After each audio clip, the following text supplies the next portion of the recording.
सुप्रभात। बाबा कहते हैं, मेरे प्यारे बच्चे, जानता हूँ तुम मेरी पूजा और भक्ति और विश्वास करते हो, लेकिन तुम्हारा कभी मन चमत्कार की ओर बढ़ता है कि मैं चमत्कार कोई करूँ। और हर पल चमत्कार तो नहीं हो सकते, क्योंकि अब तुम मेरे बहुत करीब आ चुके हो। अब चमत्कार की तुम्हें आशा नहीं रखनी चाहिए। मैं तो तुम्हें वो सब दे चुका हूँ जहाँ पर अब चमत्कार नहीं, विश्वास है। और तुम्हें विश्वास होना चाहिए कि मैं हूँ। चमत्कार उन लोगों के साथ में करता हूँ जहाँ पर विश्वास टूटता है, जहाँ पर मुझे दिखाना होता है कि हाँ मैं हूँ, मैं हूँ वहाँ, मैं तुम्हारे साथ हूँ। तो तुम्हारा तो विश्वास अब तक बहुत ही गहरा हो चुका है, और अब मत इस विश्वास को टूटने दो कि मैं छोटे छोटे से चमत्कार दिखाऊं तब तुम मेरे करीब आओ। ऐसा मत करने दो। और जो कर रहे हैं उनको भी विश्वास दिलाओ कि चमत्कार से ही आस न मत बांध के बैठो। मैं हूँ। मैं क्या चमत्कार के लिए बैठा हूँ तुम्हारे लिए? मैं तुम्हारे जीवन में तुम्हारा साया बनकर साथ रहता हूँ, सुख दुख का साथी हूँ। मैं तुम्हारे अंतर आत्मा में, हृदय में हूँ।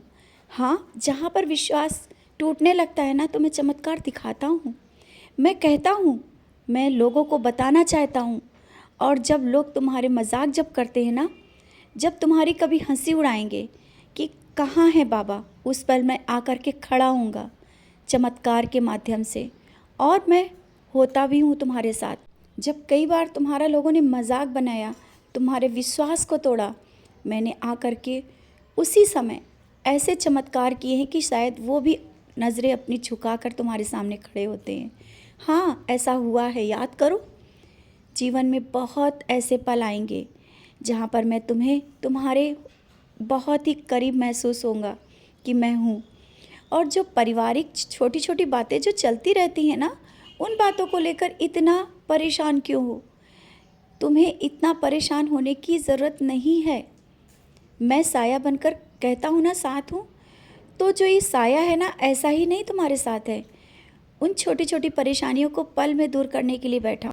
और जो रिश्तों को लेकर के बैठकर तुम रो रहे हो, परेशान हो रहे हो कि सब कुछ छूटते जा रहे हैं गलत फहमियों के कारण, तो ये गलत फहमी जो पड़ रही है ना, ये वो स्वच्छता है तुम्हारे मन की जो मैं निकाल रहा हूँ, दिखा रहा हूँ कि ये दुनिया क्या है, रिश्ते क्या हैं।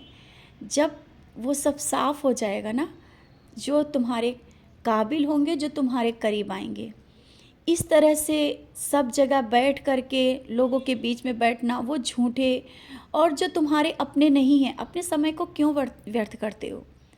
जो तुम हो वो मैं जानता हूँ। तुम्हारा हृदय शायद छोटी छोटी बातों को लेकर दुखित हो जाता है, क्योंकि तुम्हारा हृदय बहुत कोमल है। तुम लोगों को समझ नहीं पाते हो। किसी को एक बार अपना कहते हो ना, दिल खोल कर रख देते हो, लेकिन उसी का लोग फ़ायदा उठा लेते हैं। और मैं वो फ़ायदा उठाने नहीं दूंगा, क्योंकि मैं जानता हूँ तुम मेरे बहुत ही प्यारे और बहुत ही भोले बच्चे हो। तो जब तुम इस तरह से दिल खोल कर रखते हो ना, और उसका जब फ़ायदा उठाते हैं, मैं आकर के वहाँ खड़ा हो जाता हूँ और उनको दूर कर देता हूँ। फिर तुम सोचते हो मैंने उसको अपनी सब बातें बताई, दिल खोल करके सब कुछ रख दिया, फिर आज वो लोग दूर हो रहे हैं। मैंने दूर किया है, मैं कह रहा हूँ, हाँ मैंने किया है, क्योंकि वो तुम्हारे काबिल नहीं है। तुम्हारे पीठ पीछे जो वो कर रहे हैं ना, मैंने देखा है। तो बस अब मैं फिर से कहता हूँ, मैं तुम्हारा हूँ, मैं हर पल तुम्हारे साथ हूँ। चमत्कार होगा जब उन लोगों को दिखाना होगा, क्योंकि अब तुम्हें दिखाने की ज़रूरत नहीं है कि मैं हूँ। जब समय आएगा मैं दिखा भी दूँगा। और खुश रहा करो, अपने स्वास्थ्य का ध्यान रखो। और जब तुम खुश रहोगे ना, सब कुछ अच्छा लगेगा, क्योंकि तुम लोगों के लिए दुआएं कर रहे हो, लोगों को खुश करने की कोशिश कर रहे हो। लेकिन वो खुशियाँ शायद तुम सोच रहे हो कि पल भर में जल्दी से आ जाए, उनके पास आएंगी। क्योंकि जब तुम दुआ करते हो किसी के लिए, जब कुछ मांगते हो ना, तो व्यर्थ नहीं जाता है। मैं देता हूँ, निश्चिंत रहो, सबकी झोलियाँ खुशियों से भर दूँगा। और जो मांग रहे हो वो जल्दी ही मिलेगा। घर में बहुत सारी खुशियाँ आने वाली हैं जो तुमने कल्पना भी नहीं की थी। जहाँ तक तुम पहुँचना नहीं चाहते थे, शायद तुमने सपना नहीं देखा था, वो भी वहाँ तक पहुँचा दूँगा।